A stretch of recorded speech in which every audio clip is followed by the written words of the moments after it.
గడగారు చెప్పండి, ఈరోజు ఎమ్మెల్సీ ఎలక్షన్లో టీడీపీ కూటమి విజయం సాధించింది, దాన్ని ఎలా చూస్తారు మీరు? ఎలా చూసేది ఏముందండి, ప్రజలు నమ్మారు, నమ్ముతున్నారు ఈ కూటమి ప్రభుత్వాన్ని, మంచి ప్రభుత్వాన్ని అని మరొక్కసారి రుజువు చేసుకున్నారు ఈ ఎమ్మెల్సీ ఎలక్షన్ ద్వారా. చాలా ఆనందంగా ఉంది. మాకెంతో గురు సమానులు, దైవ సమానులైన ఆలపాటి రాజేంద్ర ప్రసాద్ గారు భారీ మెజారిటీతో 82,319 ఓట్ల మెజారిటీతో గెలిచినందుకు చాలా ఆనందంగా ఉంది.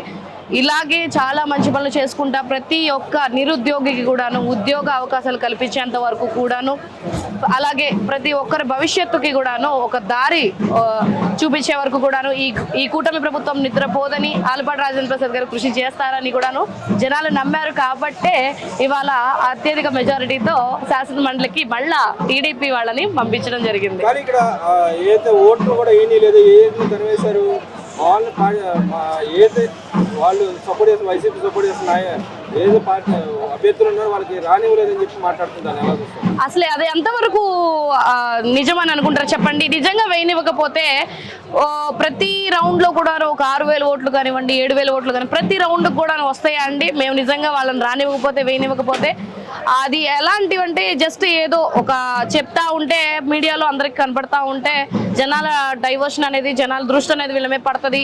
ఏదో కూటమి ప్రభుత్వాన్ని మళ్ళీ చండాలంగా అనేసుకొని వీళ్ళని తప్పుదావ పట్టించుకొని వీళ్ళ ఓట్లు పడతాయనే ఒక చిన్న టాక్టిక్స్ ప్లే చేశారేమో. నేను చెప్తున్నానండి, దగ్గర 483 బూతులు ఉన్నట్టున్నాయండి ఈ 33 కాన్స్టిట్యున్సీల మీద. ప్రతి రౌండ్లో కూడాను 10,000 మెజారిటీ తీసుకొచ్చుకోగలిగిన ఘనత ఈ కూటమి ప్రభుత్వానికి మాత్రమే జరిగింది. మరి ఎక్కడన్నా అలాంటి రిగ్గింగ్లు పాల్పడి ఉంటే, అలాంటి వాళ్ళు చేసిన దూషణలకి నిజంగా మేము పాల్పడి ఉంటే కూటమి ప్రభుత్వము ఎక్కడో ఒక బూత్లో అన్నా సరే వాళ్ళు ఒక్క రౌండ్లో అన్న మెజారిటీ సంపాదించడం జరిగేది కదా. సో ఇట్లాంటి అన్నీ కూడాను జస్ట్ మాట్లాడాలి.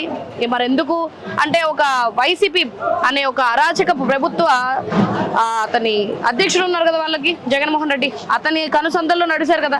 అందుకని అదే 6 నెలలు వాళ్ళతో సావాసం చేస్తే వాళ్ళు వీళ్ళైనట్టు పాపం లక్ష్మణరావు గారు కూడా వాళ్ళతో సావాసం చేసి అలా అయ్యి మాట్లాడేశారు. మీరు ఏదైతే లక్ష్మణరావు గారి మీద అభియోగాలు చేశారు, ఏదైతే ఆయన గతంలో ఆయన అనుసరించిన విధానాన్ని మీరు ఎండగడతా వచ్చారు ఎలక్షన్ టైంలో, అది బాగా పనిచేసింది అంటారు ఈ ఎలక్షన్లో? మరి లాస్ట్ టైం కేఎస్ లక్ష్మణరావు గారు గత ప్రభుత్వంలో ఎమ్మెల్సీగా ఉన్నప్పుడు మరి ఉద్యోగస్తులకి ఏ పరంగా అండగా ఉన్నారు? ఒక మాట అడుగుతున్నానండి నేను. ఉద్యోగస్తుల్ని, ఉపాధ్యాయులను తీసుకెళ్లి వైన్ షాపుల ముందు నుంచో పెట్టినప్పుడు ఆ రోజు గొంతెందుకే లేవదీయలేదు కేఎస్ లక్ష్మణరావు గారు. ఆయన మనసాక్షి తెలుసు. గతంలో వైసీపీ ప్రభుత్వం కాదు, అంతకుముందు గతంలో టీడీపీ ఉన్నప్పుడు కూడా ఆయన చేసినట్టున్నారు. ఆయన చేసినప్పుడు అప్పుడు ఎలా చేశారు ఆయన ప్రజల కోసం సేవ అనేది, మరి గత 5 ఏళ్లలో ఎలా చేశారనేది ఆయన ఒక్కసారి కంపేర్ చేసుకుంటే ఈ ఓటమికి ఎందుకు దారి తీశారనేది లక్ష్మణరావు గారికి బాగా తెలుస్తుంది.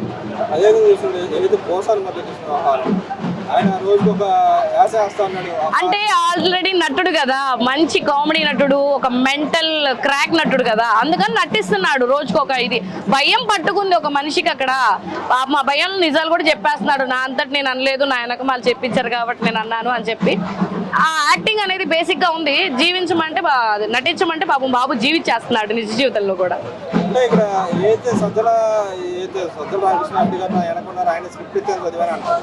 జగన్మోహన్ రెడ్డికి స్క్రిప్ట్ ఇచ్చేది కూడా సజ్జల రామకృష్ణారెడ్డి. దీంట్లో ఏముంది చెప్పండి?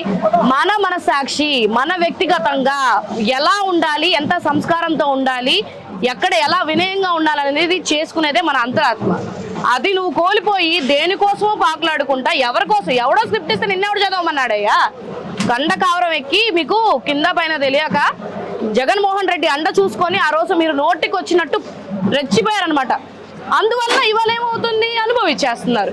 ఎక్కడ కొడతారా, ఎక్కడ మక్కలు కొడతారా అని చెప్పేసి ఈ భయంతో నాటకాలన్నీ చేస్తా ఉన్నారు.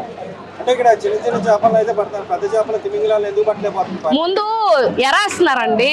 పెద్ద తిమింగలాన్ని పట్టుకుంటే ఆ తిమింగలం ఉచ్చులో నుంచి ఊపిరాడకుండా బయటికి రాలేనంతగా బిగిస్తారనమాట ఆ తిమింగలానికి. ఆ రోజు ఈ చేపలన్నీ కూడా కనీసం ఆ తిమింగలానికి వల కొరకటానికి కూడా అంటే జైల్లో ఉన్న మనిషిని చూసేదానికి కానీ బయటికి తీసుకొచ్చే ప్రయత్నాలు చేసేదానికి కూడాను వీళ్ళెవ్వరు ముందుకు కూడా రారు. ఎవరైతే వాళ్ళ పక్కన వాదిస్తాడు వాళ్ళు ఎమ్మటే 15 రోజులు రిమాండ్కి వెళ్తున్నారు కదా, దాన్ని ఎలా చూస్తారు? రిమాండ్కి వేస్తున్నారంటే చట్టపరంగా ఎలా వెళ్ళాలనేదే చూస్తున్నారండి. కక్షపూరిత రాజకీయం చేయట్లా.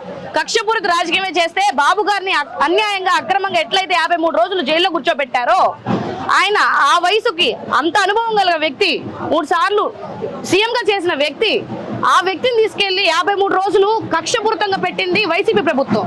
కానీ చట్టపరంగా న్యాయబద్ధంగా వెళ్తుంది ఈ కూటమి ప్రభుత్వం. అందువల్ల న్యాయ వ్యవస్థ ఎలాంటి తీర్పునిస్తుందో దాన్ని మాత్రమే శిరసావహిస్తున్నారు.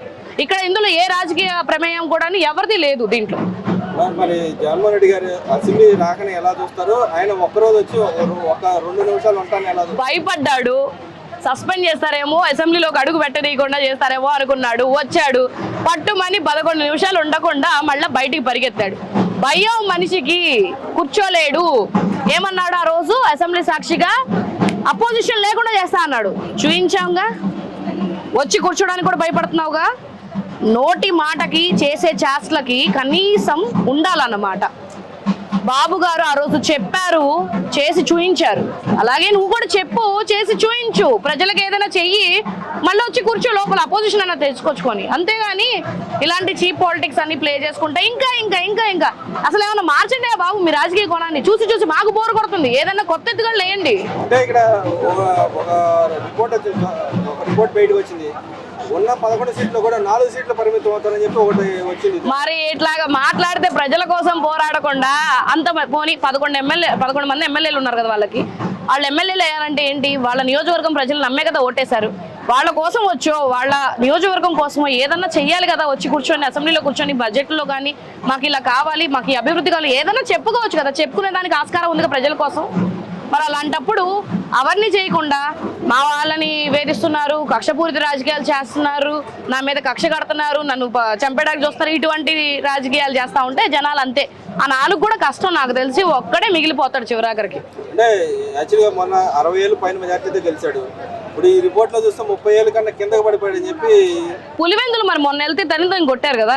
పాపం అక్కడ నుంచి పారిపోయి బెంగళూరు ప్యాలెస్కి వెళ్ళిపోయాడు కదా. నాకు తెలియక అడుగుతున్నాను, వారంలో 7 రోజులు ఉంటే 4 రోజులు అక్కడ ఏం చేస్తున్నావు? మళ్ళీ ఇక్కడికి వచ్చే బుధవారం ఆ టైంలో వస్తున్నావు, మళ్ళీ 2 రోజులు ఉండేసి మళ్ళీ అటు పోతున్నావు 4 రోజులు. ఏం చేస్తున్నావు అక్కడ కూర్చొని? నీ నియోజకవర్గం ఎక్కడ? నిన్ను నమ్మి ప్రజలు ఎవరు ఓట్లేశారు? నీ నియోజకవర్గం వేశారు. మరి నీకంటూ ఒక పార్టీ ఉంది, దానికి నువ్వు అధ్యక్షత వహిస్తున్నావు. ఆ పార్టీని గాలికి వదిలేసినట్టేనా? మీ వాళ్ళందరూ తప్పులు ఒప్పుకొని నువ్వు చేయించావనో, సజ్జల రామకృష్ణారెడ్డి చేయించాడానో బయటకు వచ్చి మీడియాకి చెప్పుకుంటున్నారే. మరి వాళ్ళకి ఏం న్యాయం చేయాలనుకుంటున్నావు? నిన్ను చూసుకునే కదా పాపం వాళ్ళు రెచ్చిపోయారు. అంతకుముందు వాళ్ళకి ఇది లేదు కదా. మరి నందిగాం సురేష్ ఉన్నాడు, అతనికి ఏం న్యాయం చేసావు? మొన్న నీ దగ్గరకు వస్తే ఒక్క తోపు దోసారి సెక్యూరిటీ పెట్టి. దళితులంత అంత చులకనా నీకు?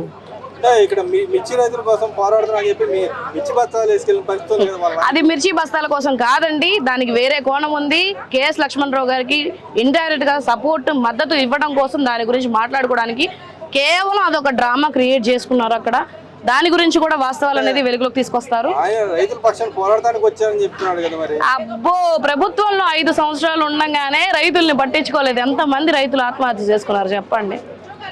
వాళ్ళ బాధలు ఏ రోజన్నా విన్నాడా? ఈ రోజు రైతులు వాళ్ళ బాధలు పట్టించుకోవడానికి మిర్చి రైతుల గురించి, మిర్చి రైతుల బాధ పట్టించుకుంది ఎవరంటే కూటమి ప్రభుత్వం. అక్కడ కేంద్రంలో కూడాను మిర్చి రైతుల గురించి అక్కడ పోరాడారు. ప్రతి ఒక్కరు చూశారు కూడా ఇక్కడ.